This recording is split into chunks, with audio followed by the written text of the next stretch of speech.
which is more familiar to those of us serving today.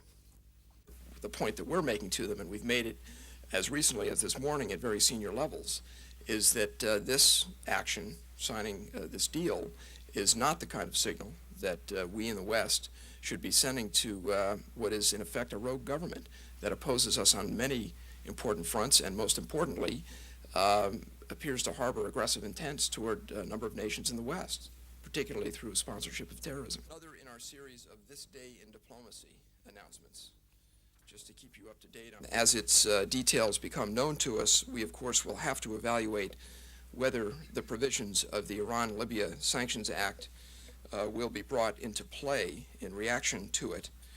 We remain convinced that Iran is pursuing unacceptable behavior in the international community on at least three major counts: its sponsorship of and support for terrorism, its pursuit of weapons of mass destruction, and its vocal opposition to the peace process.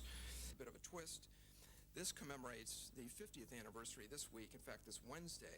If you boil it down, a clear sign of how seriously IFOR regards violations of the peace agreement, such as this weekend's incident in which the Bosnian Serbs denied an IFOR inspection team access to a military site. So the proximate cause of the order that was issued, as I understand it, was to lay the groundwork should any further action be required. And it appears now as if it might not be, but we'll have to wait and see whether this inspection is allowed to go ahead. Today a visitor, Mr. Friso van der Oord. I hope I've